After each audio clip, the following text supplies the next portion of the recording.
New and part of the Eureka Classics range is 1971's The Invincible Eight, another film directed by Lo Wei, who seems to have directed countless films.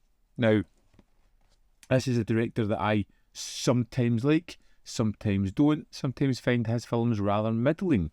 This one was something that gave me a little bit of excitement because of this wonderful premise. 8 fighters, 1 mission, no guarantees. That kind of setup just gives you an easy into the film. You know exactly what you're going to get. You know, Lo Wei here is take on the ensemble action formula, bringing together a group of skilled warriors tasked with taking down a corrupt and evil general.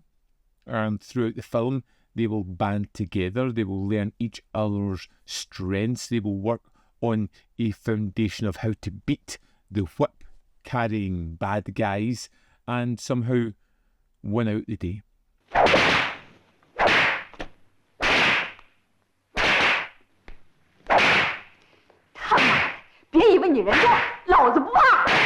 It is the Magnificent Seven, kind of, but by way of the early 70s Hong Kong cinema. It's less polished, it's more chaotic, but it's kind of packed with energy. And I like the fact that it has more than one hero. I think generally when you get these kind of movies, it adds a little bit of weight to what we're seeing. Are they going to all survive? As some of the heroes going to lose it along the way? The production standards are, as always, wonderful, and the transfer is incredibly great as well. You get to see the wonderful costuming, you get to see the different characters, the sets are pretty terrific, and it feels like it's got a fairly decent budget behind it. Now, this is Lo Wei before he did The Big Boss or Fist of Fury, and he's working well within certain action tropes here.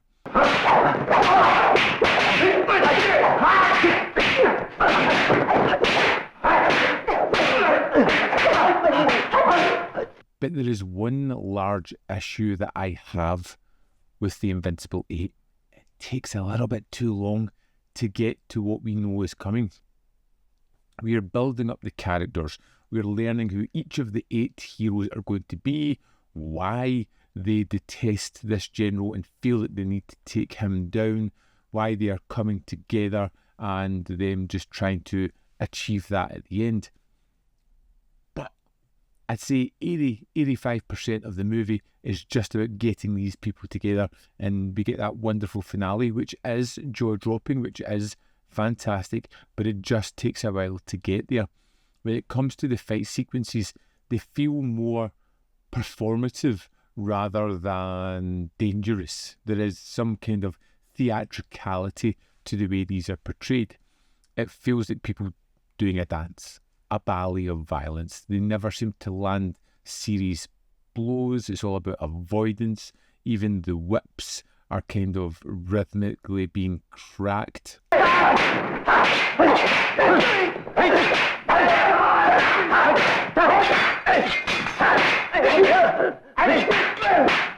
It's toothless for the first part of the film, which is why when we get to the final battle and suddenly there is a lot of blood on show, it feels kind of shocking, the fact that there have been not a lot of damage initially and then a great deal being done at the end.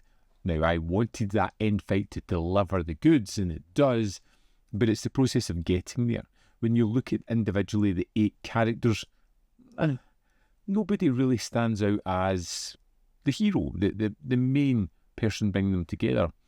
They are fine, but they're all kind of just one-note characters. They don't really have much depth to them.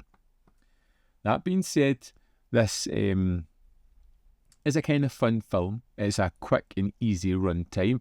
You know exactly what you're getting with it, and there'll be no surprises at all when you're sitting watching this one. It's that chop socky early 70s before things get a little bit serious, and they've still had that interesting production value and studio sets that disappeared in the mid 70s. Still has that look about it, which is stunning with the cleaned up HD transfer that we have here. But it just never went that extra step. Fine, not exceptional, which I was kind of hoping for. Let's dive into the disc and have a look at the extras. Here we are in the disc for the Invincible Eight. We have the film with the original Mandarin model, an audio commentary by Frank Jeng, the original theatrical trailer, and we have Whip Smart, Wayne Wong on the Invincible Eight, which runs for exactly 10 minutes, and he paints a sort of more loftier idea of this film and how it kind of fit into the, vying different styles, how it was an almost bridging film between the old Hong Kong action film and the new, and some of the playful aspects of the story. Also included in this is a 16-page booklet where we have The Invincible Eight and the Rise of Golden Harvest by Camille Zaurin. And that's the extras for The Invincible Eight. There we have it. The Invincible Eight is a rough and ready, energetic slice of early Hong Kong action cinema.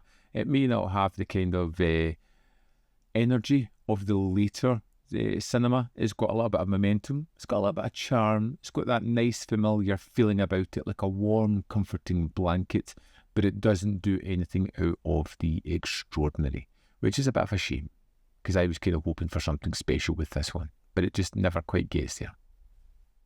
Bang average. I would love to know your thoughts on the Invincible Eight, whether you loved it, hated it, where do you think it falls within Lo Wei's career. As always, there is more content up here. You can see more of my stuff in the description box below, or links to Patreon, membership program, and manbefilm.com. Always, in which you can support me. Thanks for watching. We'll see you next time.